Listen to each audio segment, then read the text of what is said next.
Hello everyone, welcome to my channel Study Studio by Sajid. So we are discussing about the topic of India relief features that is related to 10th class, and today in this session we'll discuss about the topic of India relief feature, and this question will come for your examination point of view for 4 marks. So try to listen well, very important topic, and in this topic they will ask the question for these divisions like what are the major 6 physiographic divisions of India? What is it? What are the 6 major physiographic divisions of India? So for this question, what you have to write the answer? These are the 6 divisions.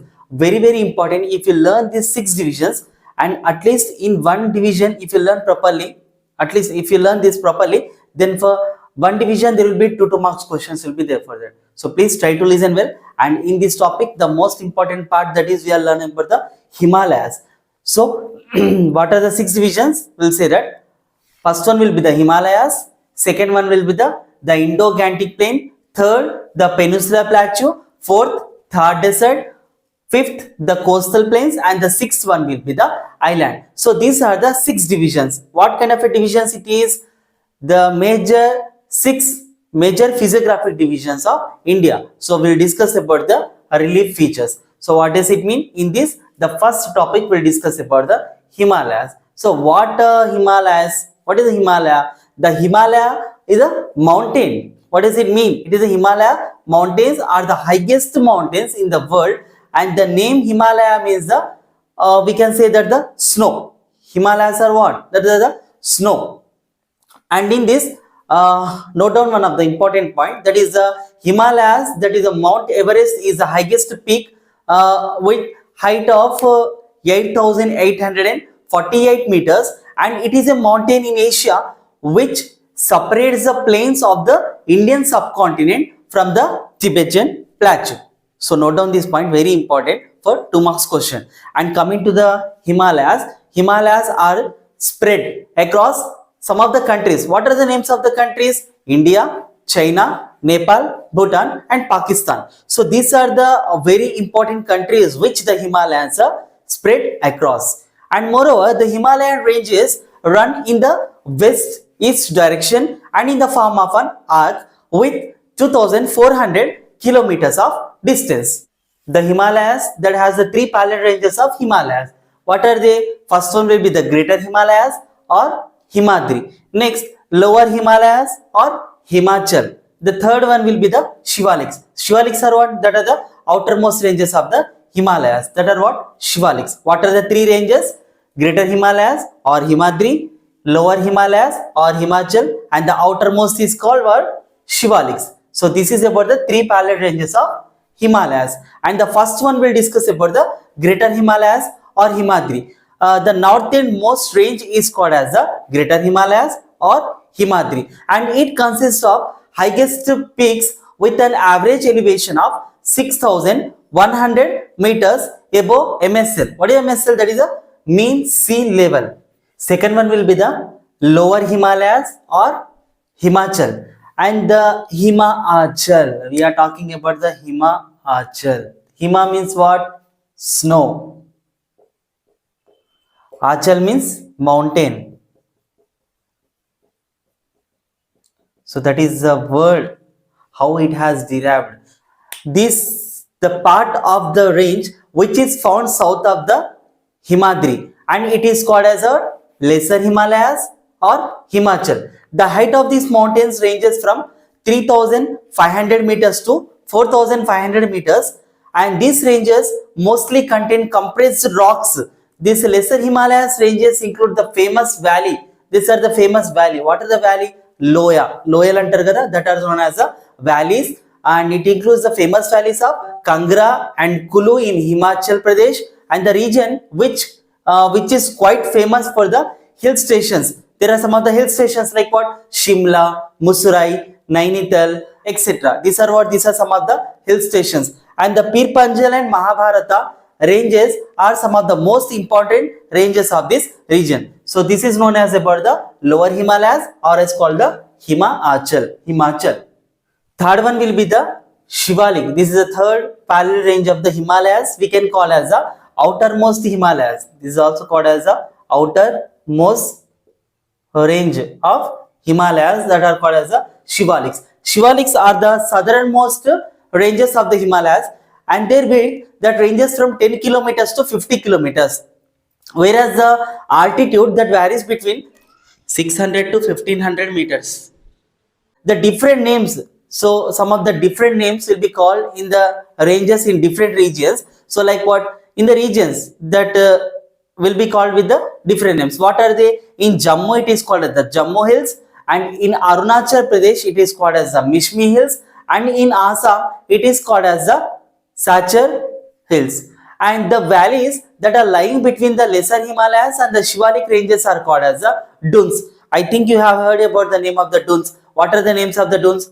Like Dehradun, Kotli Dun, and Pati Dun. So these are the some of the important hill stations which will be present in the Shivalik, that is the outermost range of the Himalayas. So these are the three most important parallel ranges of Himalayas. Once again, what are they? Greater Himalayas or Himadri, lesser Himalayas or Himachal, and the third one will be the Shivaliks. Now we are discussing about the second division, that is what? The Indo-Gangetic Plain. And the Indo-Gangetic Plain is what? It is called as the North Indian River Plain. It is called what? It is the North Indian River Plain, and it is a large fertile plain that will convey the most of northern as well as the eastern India. And the formation of a northern plain is a result of the interaction of the three Himalayan rivers. What are the three Himalayan rivers? We'll discuss now. That is Indus, Ganga, and the Brahmaputra. So according to these three rivers, I have made a video on these three rivers. You can see in the description box. There will be a link over that. And these three rivers, what are they? These are the Indus, Ganga, as well as the Brahmaputra rivers. And these are what? These are the tributaries. And almost 20 million years ago, it was a shallow basin. But what a time that was passed, it got filled with the various alluvial soils. What will be there? There will be some alluvial soils which were brought by these rivers from the Himalayas. So the Indo-Gangetic Plain that is having of three parts. What are they? The western part, the central part, and the eastern part. So from the part of the western part, we'll discuss that this part was formed by the river, that is what we can call as the Indus. So this is the part that was formed by the river is known as Indus, and its tributaries. What are the tributaries that flow throughout that? The Jhelum, the Chenab, the Ravi, the Beas, and the Sutlej. So these are the tributaries. And the Indus River basin is largely located in Pakistan itself, and excluding a little portion of Punjab. So what we are talking, only the portion that is the Indus River that will be largely located in Pakistan, as well as the excluding in the little portion of Punjab and Haryana plains in India. So this region has the doab. What does it mean? It is a feature, that is the features of land between two diverging and converging the rivers. And the central part, we'll see about central part, that is what we can call, it is called as the Ganga Plain. It is called as what? A Ganga Plain. It extends from the rivers, that is a Ghagra as well as a Teesta. And here it is spread across the states of Uttar Pradesh, Bihar, Haryana, Jharkhand, and West Bengal. And this is a place where which some of the rivers like Ganga, Yamuna, that will merge and get distributed throughout the tributaries like Son, Kosi, etc. So these are the some of the distributed rivers which will be tributaries to the Son, Kosi, that will be the flowing towards that. And coming to the eastern part, and in this eastern part we can see that this is mainly and exists in the Brahmaputra Valley. Brahmaputra Valley, and exists in the Brahmaputra Valley of Assam, and the rivers flowing from the Himalayas that is caused deposition of gravel like some kind of pebbles and sediments, that is leading to the formation of a narrow belt, and this belt is situated parallel to the foothills of Shivaliks, and this belt region can be studied under the names of Bhabar and Terai, and there are some of the belts of Shivaliks. What are the belts of Shivaliks? That is Bhabar belt and Terai belt. So the Bhabar belt, a belt which is adjacent to the foothills of the Himalayas and consists of boulders and pebbles. The Bhabar is a narrow belt of 8 kilometers to 16 kilometers wide, and the coming to the Terai belt, a belt which lies next to the Bhabar region, and it is composed of newer alluvium. So these are the Indo-Gangetic plain, which will be divided into three parts. What are they? The western part will be having the Indus River, and the central part, that is the Ganga River, and the third one will be the eastern part, that is the Brahmaputra River. That is the third division is the Peninsular Plateau. Here, what does it mean? What is the Peninsular Plateau? A peninsula is any landmass is surrounded by water on three sides. You can imagine here, I have drawn the map here, and this is what we can see: the Bay of Bengal, Arabian Sea, Indian Ocean. That is what have Bay of Bengal in the east side, Indian Ocean south side, and coming to the west side we can see that is the Arabian Sea. So what is this? So we are saying about the Peninsular Plateau. This is what the water that is surrounded by three sides. The land, that is the water which is surrounded by three sides is known as Peninsular Plateau. And this Peninsular Plateau is what? It is a landform that is characterized by a flat topped region, and that is elevated above the surrounding lands. So already we have discussed about the India. This is the Peninsular Plateau, and since it is surrounded by the water on surrounded by the sea, there is a water on three sides, and it is composed of, so there are some kind of old crystalline, hard, igneous and metamorphic rocks, some of the rocks which are present over that. What is composed of? Old crystalline, hard igneous, and moreover the metamorphic rocks will be present over here, and huge amounts of metallic, non-metallic mineral resources can be found in the Indian plateau. Why it is famous? Because there are some of the metallic as well as the non-metallic minerals will be found over there in the Indian plateau. And this Peninsular Plateau, it can be includes the two divisions. Again, this Peninsular Plateau can be included with the two divisions. What are they? They are Malwa Plateau and Deccan Plateau.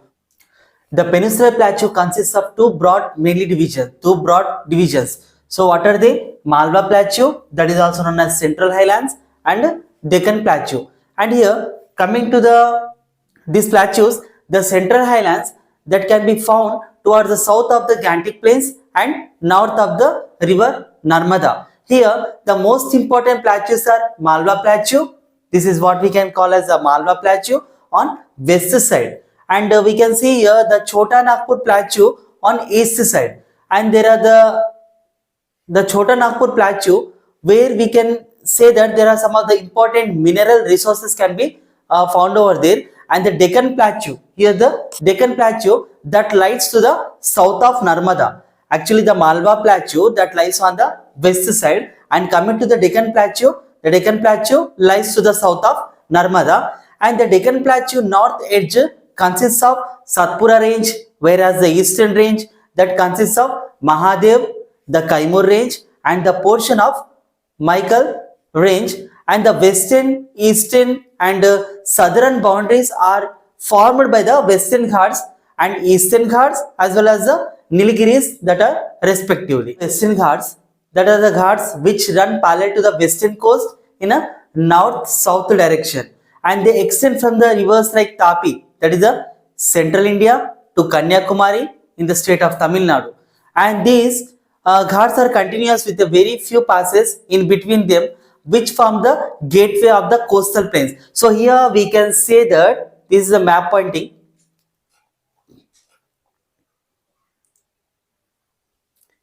So in this map pointing we can say that here what are they? These are the Western Ghats, these are the Eastern Ghats. And coming to this place, what it extends these Ghats are continuous with a very few ranges that between the form of gateway, what we can call as, these are the gateways that passes throughout the plains. And there is one of the important point, that is the Udgamandalam. Here we can call as the Ooty. Ooty is what? The another name of Ooty is Udgamandalam. And here it is a famous hill station along with the Western Ghats that is located in the Nilgiris. Here the highest mountain is Doddapeta, and that is 2637 meters. Western Ghats include the Palani, that is in the state of Tamil Nadu, and Anamalai and Cardamom in the Kerala hills, and Anaimudi, that is 2695 meters of Anaimali hills, and this is the highest peak in South India. So now we'll discuss about the Eastern Ghats. So here it runs in the northeast to southwest. Here we can say that these are the directions of parallel to the eastern coast of the country, and the rivers, there are the rivers which originate in the Western Ghats. Like what are the rivers? Like what? Godavari and Krishna. What are they? Godavari and Krishna. Godavari and Krishna, that originates in the Western Ghats, and this will be the across towards the plateau and the join in the Bay of Bengal. That is average height of the Ghats is rarely exceeds up to 900 meters. That exceeds up to 900 meters. So the highest peak in Eastern Ghats, very important point. What is the highest peak in Eastern Ghats? That is Aroma Konda, that is found at Chintapalli, that is 1680 meters. What is the name of the Eastern Ghat? That is the highest peak. What is the name? That is Aroma Konda. That is what we can call as Aroma Konda. This is what? This is the highest peak in Eastern Ghats, Aroma Konda, that will be found at Chintapalli, across what? 1680 meters. 1680 meters. This type of questions will come for your multiple choice questions. So please try to listen well. And Chintapalli, near the state of what? Andhra Pradesh. And Nallamalas, Velikondas, Palakondas and Seshachala are some of the important hilly tracts of the Eastern Ghats. Next, fourth division, what is that? That is the third desert. So here it is located on the leeward side of Aravallis, and here it occupies much of western part of Rajasthan. The third desert, that is situated in the western part of Rajasthan, where it is in India itself, and it is the world's 7th largest desert and consists of sand and moreover rocky as well as the outcrops, and it is located on the leeward side of Aravallis. Already we discussed that it is located on the leeward side of Aravallis, and it receives a very low amount of rainfall and ranging from 100 millimeter to 150 millimeters per year. It has an arid climate, that is little or no rainfall, and sometimes it will be a poor vegetation also. It will be a very low vegetation, and here if the rain falls also, the stream that appear only during the rainy season but disappears soon. What will happen here? If the rain appears also, the water which will not be gone under, that will be gone soon, but it will be disappear soon. And moreover, there will be the only one river. This is the only the river. The name of the river is what? Luni. Luni is the only river which we can see in this area, and the internal drainage rivers that will be merged into lakes and do not reach the sea. That will be stopped there itself, and it does not reach into the sea. And the largest canal, the longest canal in India is the Indira Gandhi Canal, that is 650 kilometers. It is a watering part of the Thar Desert, with which many hectares of desert land that is being cultivated. So we are having about the fifth division, that is what? The coastal plains. And here the coastal plain, what is it is an area, or it is an area of flat land, that is a low-lying land adjacent to a sea coast. So the word coast, you might be known to that. The coast means that what? We can see that the coastal area near to the sea of the coastal area, and the southernmost part, what we can call, that is a peninsular plateau. It is surrounded by narrow coastal plain strips along the Arabian Sea on the west as well as the Bay of Bengal on the east. So in coastal plains are divided into two types. What are they? Eastern coastal plains and western coastal plains. And coming to the eastern coastal plains, we have about it is very wide and have large surface, wide as well as a large surface. And coming to the western coastal plains, this narrower than the east coast. Narrower than the east coast means what? We are seeing the quite opposite towards the surface. And coming to here, it will be stretched. Which one? Eastern coastal plains will be stretched from Mahanadi to Kaveri Delta. And coming to the western coastal plains, we can see here that is uneven and moreover it is broken by the hilly terrain. It is uneven as well as broken by the hilly terrain. And coming to the eastern coastal plains, it is known locally by different names. And eastern coastal plains, there will be having of different kinds of names. What are the names we can call as here? Utkal coast. What is the Utkal coast? Coast ni malli inko dani oka vere peruga పిలుస్తారు. దాన్ని ఏమంటారు? Utkal Coast. ఎక్కడ దాని Utkal Coast ఏ state లో పిలుస్తారు? Odisha. In Odisha it is called as a Utkal Coast. And coming to here we can call as a సర్కార్ Coast, that is in the state of Andhra Pradesh.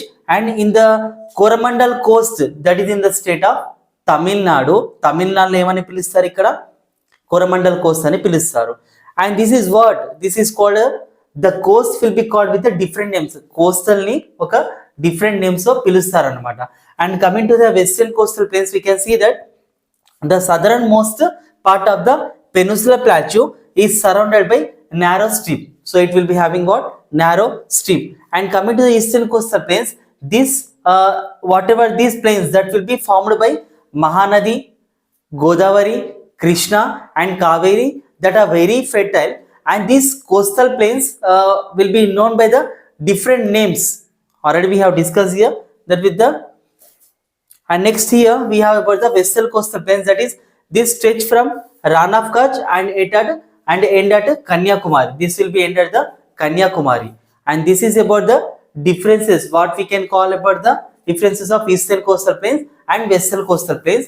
Again, this western coastal plains is uneven and it is divided into three parts. What are the three names of the different parts? We'll discuss now. So here we are talking about the coastal plains, and it is the western coastal plains. It is uneven and it is divided into three parts. That is what we have here: the Konkan coast, Kannada coast and the Malabar coast. And now where it present and where the places it will, what kind of a states it will be touched over here. It is in the northern part. The Konkan coast is in the northern part and it touches the Maharashtra and Goa. So this is the northern part and it touches the Maharashtra as well as the Goa. That is what kind of a coast it is? It is the Konkan coast. And coming to the second one, that is the Kannada coast. What is the Kannada coast here? This is the middle part. So this is what we can call, this is the middle part, and it includes the coastal plains of Karnataka. Where it includes this, it is includes in the coastal plains of Karnataka. And coming to the third one, that is the Malabar coast. What is the Malabar coast? This is the southern part of mostly it is in the state of Kerala, right? So this is what we have we are discussing about the three coasts. What are they? Konkan coast, Kannada coast, and the final will be the Malabar coast.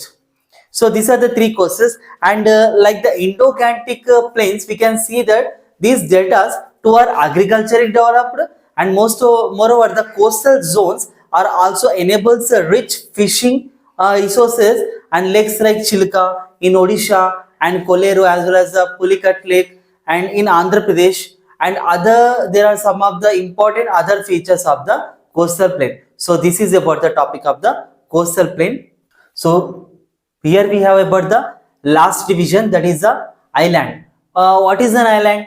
There are the two groups of islands that are present. What are they? Islands of Andaman and Nicobar Islands, that is stretched in Bay of Bengal, and one more island, that is what? Lakshadweep Island, and it is in the Arabian Sea. So these are the two types of islands. What are they? Andaman and Nicobar Islands. Andaman and Nicobar Islands that will be stretched in Bay of Bengal, and coming to the Lakshadweep Island, it is in the Arabian Sea. And Andaman as well as the Nicobar Islands, that is an elevated portion of submerged mountain parts running from Myanmar.